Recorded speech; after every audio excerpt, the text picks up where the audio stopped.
Good morning, Europe. Thanks for waking up with us. I'm Anka Ula, and these are your headlines this Friday, June 17th. The EU Commission is expected to recommend Ukraine and Moldova to receive candidate status to join the bloc, a day after EU leaders visit Zelensky in Kyiv. Firefighters in Catalonia battle to put out wildfires, while in France, 12 departments issue a red alert as pre-summer heatwave intensifies in Europe. And a retired US federal judge told a congressional committee that Donald Trump could have triggered a revolution if his efforts to overturn the 2020 election were successful.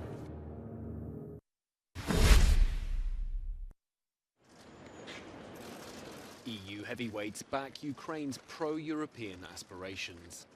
French President Emmanuel Macron, German Chancellor Olaf Scholz and Italian Prime Minister Mario Draghi, who were also joined by Romanian President Klaus Iohannis, met in Kyiv with Ukrainian President Volodymyr Zelensky to hear firsthand what he had been demanding from afar for months.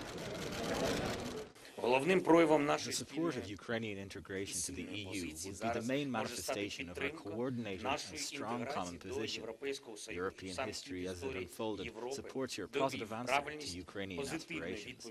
The statute of candidate to the EU for Ukraine could historically reinforce the freedom in Europe and become one of the key European decisions in the first third of the 21st century. The French leader, criticised for having said that Russia should not be humiliated, answered. All four of us support the status of immediate candidate for accession to the European Union for Ukraine. This status will be accompanied, as we have said together, with a roadmap and will also involve taking into account the situation in the Western Balkans and the region, in particular Moldova. The German Chancellor, also criticised for his softness towards Russia, recalled the radical change his country has made to help Ukraine. We support Ukraine in the defence of its sovereignty and territorial integrity. Germany reversed its tradition, and we decided to supply arms to Ukraine, and we will continue doing this as long as Ukraine needs. Italian Prime Minister Mario Draghi said that Ukrainian society will have to make profound reforms, but acknowledged that it defends every day the values of democracy and freedom on which the European project is based. Just 3 months since they applied, the European Commission is likely to recommend granting official EU membership candidacy to Ukraine and Moldova a little bit later today. Georgia, who also applied back in March, will likely to be told to wait a little bit longer, that they still need to reform. The European Commission President, Ursula von der Leyen, has been personally vested in this fast-track approach, especially towards Ukraine. And just last weekend, she visited Kyiv to shake hands with those who've been fronting the war and the efforts of the Ukrainian people since the invasion of Russia back on the 24th of February. But of course, it will not be up to Ursula von der Leyen to call the shots. That will be up to EU member states, who'll be meeting next Thursday and Friday here in Brussels. Heads of state and government will be sitting around the table to decide whether or not to grant this official candidacy status to Ukraine. Experts here that we've been speaking to, like Mariam Kostanashvili from the Trans-European Policy Studies Association, hope that they will give them the green light. Take a listen.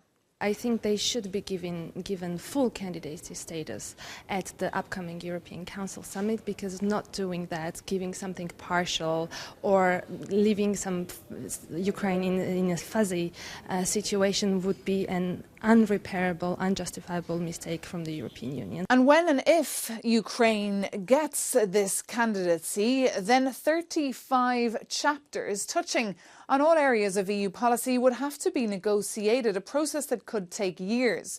Once that's done, an accession treaty would be drafted. It would have to be ratified by all EU capitals as well as the country itself, a process, of course, that could take many years. Maeve McMahon, Euronews, Brussels. At least 3 civilians were killed and 7 wounded in a Russian airstrike on Lysychansk. This is the report of the governor of the Luhansk region, who adds that the bombs fell on a building where many people had sought refuge, while others were trying to be evacuated. Lysychansk is the twin city of Severodonetsk, where a key battle for the future of Donbass is being fought. In the Severodonetsk region, Russian occupiers continue firing against the units of our troops from all of their available weapons in the areas of the settlements of Bilohorivka, Lysychansk and Severodonetsk. The enemy does not attempt to establish full control over the city. It continues the assault. The fighting continues. A combat costing lives and with no signs of ending in the short term. In its daily war report, the Russian Defense Ministry claims the Russian army has eliminated over 280 Ukrainian servicemen in the Donetsk. Ukrainian authorities speak of heavy casualties on both sides. In addition to human losses, Russia claims to have destroyed 2 Ukrainian command posts, 2 multiple rocket launching systems, 1 Su-25 aircraft, 6 tanks and 3 ammunition depots. In Slavyansk, in the neighboring Donetsk region, soldiers are keeping a close eye on what is happening in Luhansk. Full control of Severodonetsk could give the Russians access to the rest of the area and link up with the troops they already have in the south.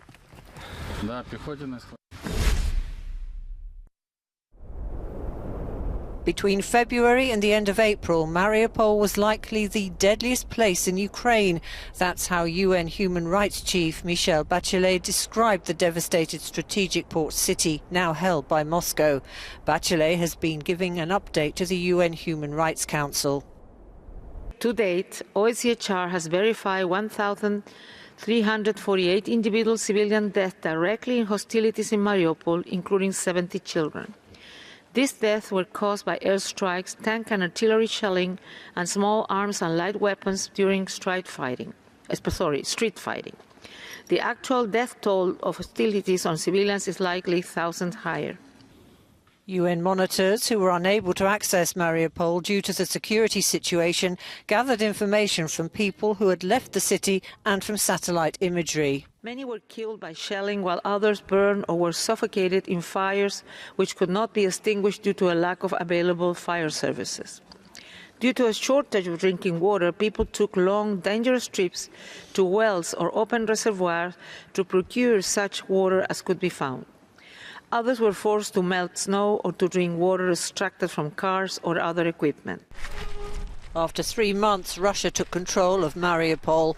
Bachelet says conditions in the city are dire. She says residents have limited access to medical care and other basic services and that people cannot leave and return freely.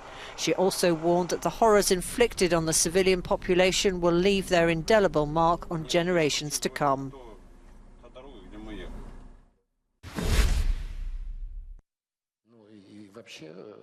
The head of Russian energy giant Gazprom has declared it will play by its own rules after cutting daily gas supplies to Germany. Alexei Miller was talking during a panel discussion at the St. Petersburg International Economic Forum. Our product, our rules. We don't play by rules we didn't make.